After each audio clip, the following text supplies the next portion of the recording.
और जो बातें मेरे बारे में कही गई, हकीकत में हुजूर गौस पाक की बारगाह में हाज़िरी होती है, करम है, लेकिन हुजूर सूफ़ी साहब क़िबला ने इरशाद फरमाया, नाम नहीं लूँगा, आप इशारा समझें। सूफ़ी साहब क़िबला फरमाते हैं कि हुजूर गौस पाक की बारगाह में बार बार जाया करो, तो कभी कभी ये सोचा करो कि या शेख, हमसे अच्छे हैं वो लोग जो आपके दरबार में नहीं आने पाए। मैंने पूछा क्यों? तो कहते हैं, कहा करो कि हमसे अच्छे हैं वो लोग जो यहाँ नहीं आए हैं, कम से कम बेअदबी से तो बच गए हैं। एक और जुमला सुन लें, आप इरशाद फरमाते हैं, तकब्बुर न करना कि तुम गौस पाक की बारगाह में बहुत जाते हो, साल में 5-5, 6-6, 7-7 मरतबे जाते हो। बोले तकब्बुर मत करना कि तुम गौस पाक की बारगाह में बहुत जाते हो। ये भी सोचे ना, कभी कभी गौस पाक ने जो दिया है उसे छीनने के लिए बुलाते हैं। समझ रहे हैं आप? अल्लाह जो दिया है उसे छीनने के लिए बुलाते हैं।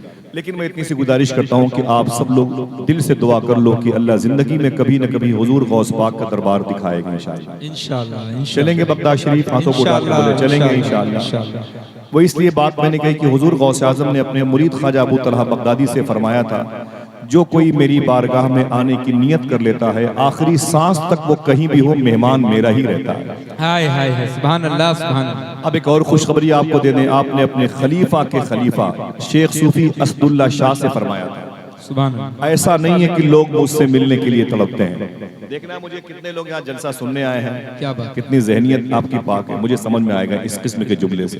क्या बात। हुजूर गौस पाक फरमाते हैं, ऐसा नहीं है कि लोग मुझसे मिलने के लिए तड़पते हैं, मैं भी अपने गुलामों से मिलने के लिए तड़पता हाय हाय हाय, हूँ। सुभान अल्लाह सुभान अल्लाह सुभान अल्लाह। क्या कहने, माशाअल्लाह। चलेंगे नहीं इंशाअल्लाह? इंशाअल्लाह। अफसार ज़िया भाई, आप और आपके अवैस भाई वगैरह कहाँ है? सब बहुत ज़्यादा उम्र नहीं बच्चों की, लेकिन एक गुजारिश करता हूँ आपसे, माँ बहनों से, जब भी हुजूर की मजलिस में आया करें, बावजू आया करें। सुभान अल्लाह सुभान इंशाअल्लाह बोले। अल्लाह। बेवजू हुजूर का जिक्र दिलों को तक़वियत नहीं देता, दिलों को रूहानियत से दूर करता है। हुजूर की बातें, हुजूर की नातें हमेशा बावजू ही सुननी चाहिए। सुभान अल्लाह। दूसरी बात, जब आपके यहाँ मजलिस हो तो कम से कम माँ बहनों के लिए भी एक मुबारक इंतजाम किया करें।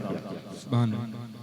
वो हमसे और आपसे ज्यादा हुजूर से मोहब्बत करती हैं, सुभान क्योंकि वो जानती हैं कि हुजूर के आने से उनकी जान भी बची है और उनका ईमान भी बचा है। बेशक बेशक, सुभान अल्लाह। आप उन्हें नालियों पे छोड़ देते हैं, वो इधर उधर, ये मेरे मिजाज में नहीं है। हुजूर की महफिल को सजाया करो इंशाअल्लाह। इंशाअल्लाह। कोई आपसे पूछे कि इजहार भाई को शाहजहांपुर से और इमरान भाई को और इकबाल अजीम साहब को, इतनी मुबारक जमात को 100-100, 200-200 रुपए ये पेट्रोल में खर्च करके बाइक से आते हैं, जीनत जश्न होते हैं, न कोई खाने के लिए पूछता है, न कोई बात भी इनसे मुसाफा करता है कायदे से।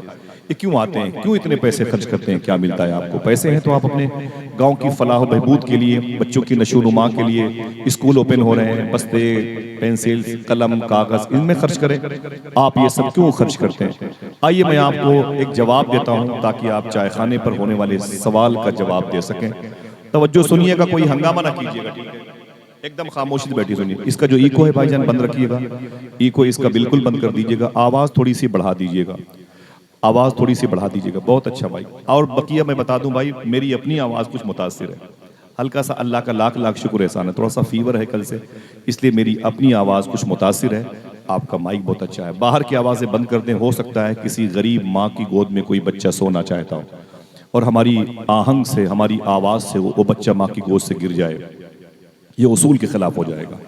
हुज़ूर गौस पाक के शहज़ादे सैयद शबाहत मियां फरमाते हैं कि सरकार सिद्दीक़ अकबर रज़ी अल्लाह तआला अन्हु रातों को मदीने शरीफ में नंगे पाँव चला करते थे। उनसे उमर फारूक आज़म ने पूछा था कि मेरे भाई, आप रातों को मदीने शरीफ में नंगे पाँव क्यों चलते हैं? तो आपने फरमाया था, मुझे डर लगता है कि मेरे चप्पल की खटखट की आवाज़ से किसी गरीब की नींद में खलल न पैदा हो जाए। कहा, ये आपको किसने सिखा दिया? कहा, यही मुझे मदीने वाले आका ने बताया। हसासियत पैदा करें, बेज़मीरी ईमान के अपोजिट है, अपना ज़मीर जिंदा करें, अपने अंदर की हिस्स पैदा करें, ठीक है? इस टॉपिक पर बात कभी करूंगा और आज आपको बहुत देर लगेगी हुजूर की मिलाद सुनने में, लेकिन मिलाद पढ़ के जाऊंगा इंशाअल्लाह।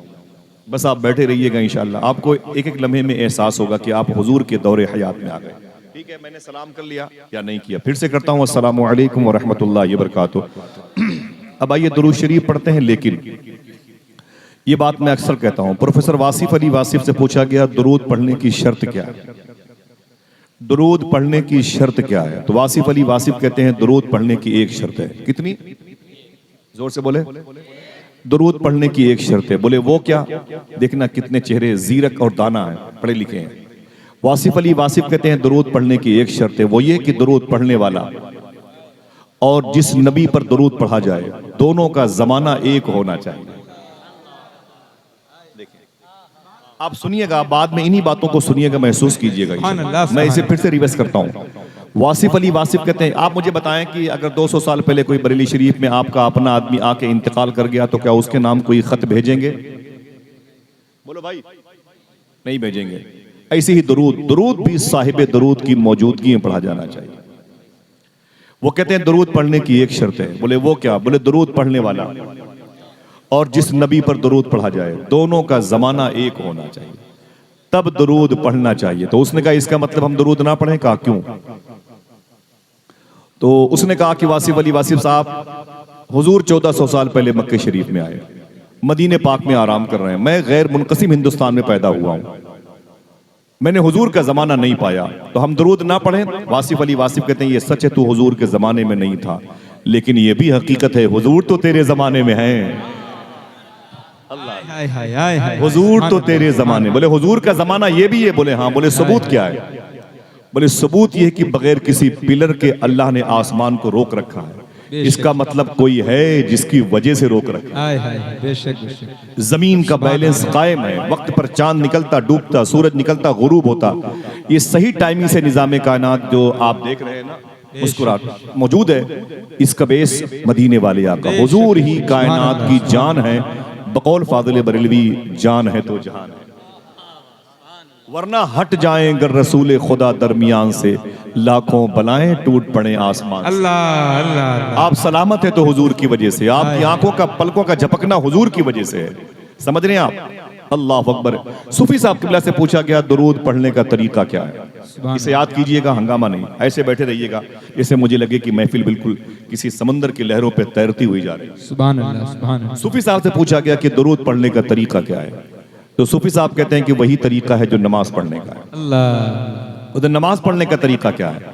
तो कहते हैं हुजूर ने इरशाद फरमाया ऐसे नमाज पढ़ो या तुम खुदा को देख रहे हो या खुदा तुम्हें देख रहा है। फिर कहते हैं ऐसे ही दरूद पढ़ो या तुम नबी को देख रहे हो या नबी तुम्हें देख रहा है। सुभान अल्लाह सुभान अल्लाह। नारे तकबीर, नारे रिसालत, ये हाजिरी का तरीका, आमदे मुस्तफा, ये हुजूरी का तरीका, आला हजरत, ये हुजूरी का तरीका, ये हाजिर बाश होने की निशानी। ये नहीं कि तस्बीह के दाने हाथ में है, टीवी की स्क्रीन पर नजरें जमी हुई हैं, आप दरूद पढ़ते जा रहे हैं, रास्ते में हंगामों की सीरियल को देखते जा रहे हैं। ना ना ना, बात नहीं बनेगी।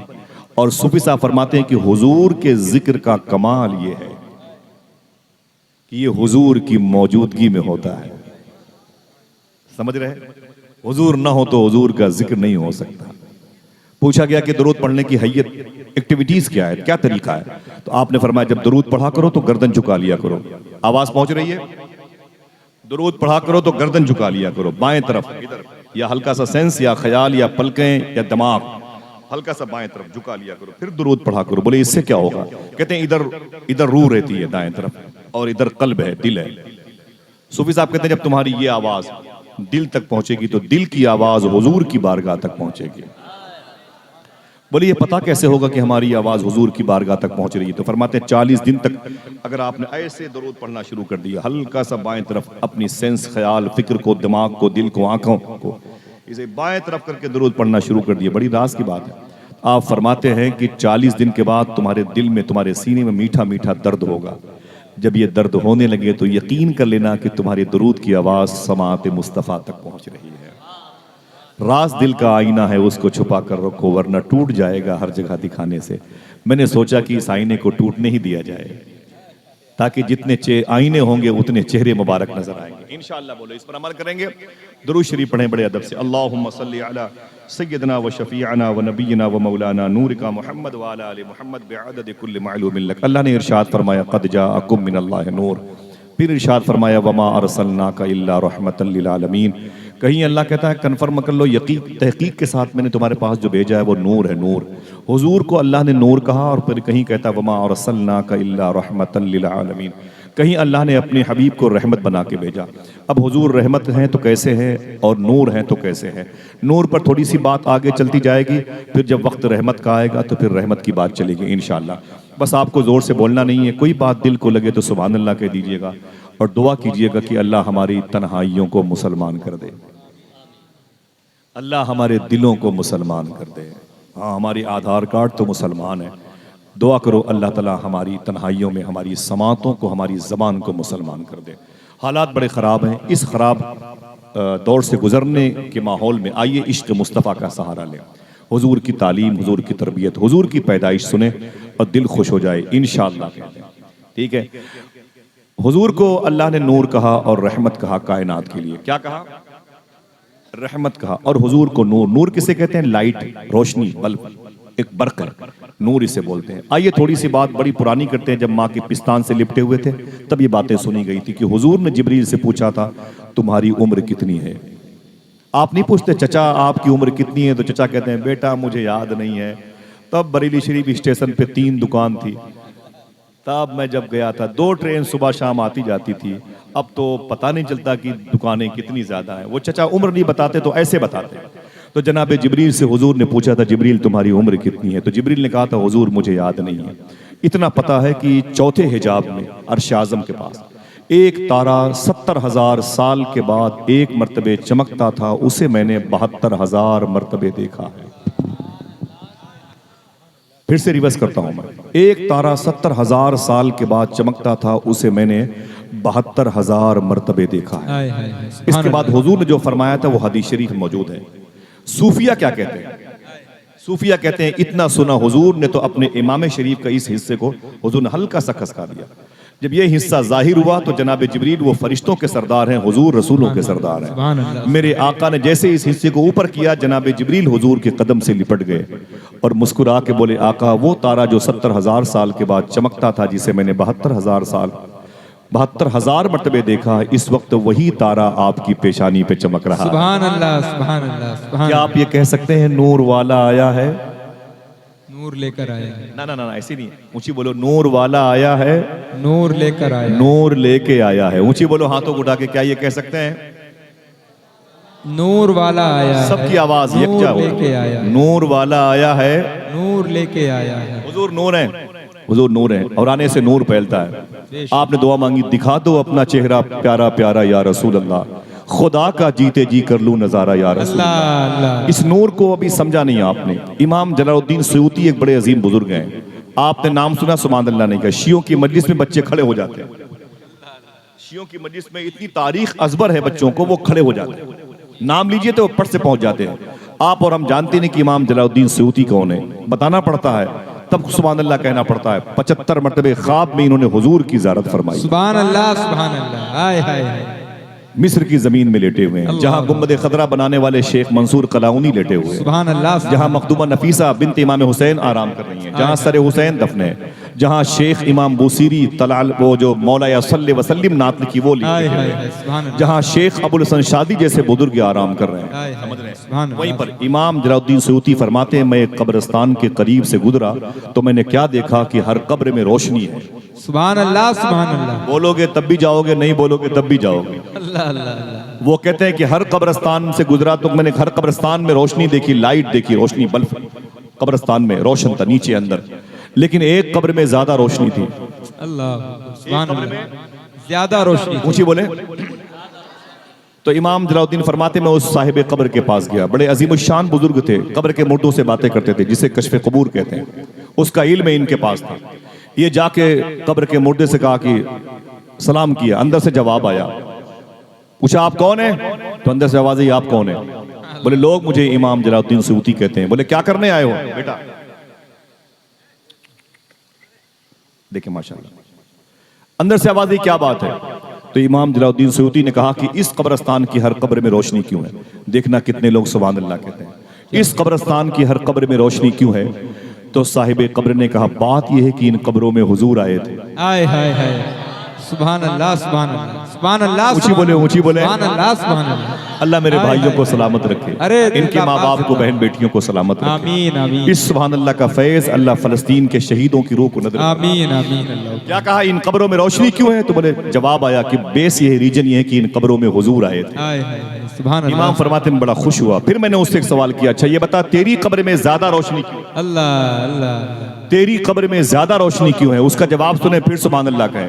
उसने कहा बात यह है कि मेरी कब्र में ज्यादा रोशनी के बेस ये है कि मेरी कब्र में हुजूर आए भी थे, मुस्कुराए भी थे। हाय हाय हाय, सुभान अल्लाह। नारे तकबीर, नारे रिसालत, जश्ने आमदे मुस्तफा। नूर वाला आया है, नूर लेकर आया है, नूर वाला आया है, नूर लेके आया है। बात यह कि मेरी कब्र में हुजूर आए भी थे, मुस्कुराए भी थे। हाय हाय हाय, बोलो बोलो, आए भी थे, मुस्कुराए भी थे। मैंने कहा अच्छा चलिए बता तेरी कब्र में हुजूर मुस्कुराए क्यों? हाय हाय हाय, सुभान अल्लाह। जो जवाब उसका था वही जवाब कल आपका चाय खाने पर होगा, जो ये सवाल करेगा पैसे को खर्च करने की क्या जरूरत है, अल्लाह, इन उलमा को इतनी जहमत देने की क्या जरूरत है, क्या इतनी मुबारक टीम को बुलाने की क्या जरूरत है। वही जवाब वो कहता है मेरी कब्र में हुजूर जब आए तो मुस्कुराए थे। मुस्कुराने की वजह यह कि मेरी गुमती में छोटी सी दुकान थी, गुमती चलाता, शाम को उसके दरवाजे बंद करता तो जो फायदे के पैसे होते मुनाफे के ना, उसको सब निकाल के अलग करता, उससे जेब में रहता, लेकिन 1 रुपए का सिक्का फायदे वाला मुनाफे वाला निकाल करके एक थैली में डाल देता था, एक झोले में डाल देता था। हाय हाय हाय, महीने में 30 रुपए हो जाए, 30 सिक्के, 2 महीने में 60 सिक्के, सुभान और 6 महीने में 200 सिक्के, और 1 साल में वो थैली भर जाती थी। देखना आप कितने लोग सुभान अल्लाह कहते हैं। फिर वो कहता है कि ऐ इमाम जलाउद्दीन, जब थैली मेरी 1 साल में भर जाती थी तो जब रबीउन नूर शरीफ का महीना आता था तो वही पैसे निकाल के हुजूर की मिलाद पे खर्च किया करता था। हाय हाय हाय, सुभान अल्लाह, सुभान अल्लाह, जिंदाबाद जिंदाबाद। हाय हाय, सरकार की आमद, मरहबा, बोलो सरकार की आमद, मरहबा। क्या रखें आप मिजाज, नूर वाला आया है।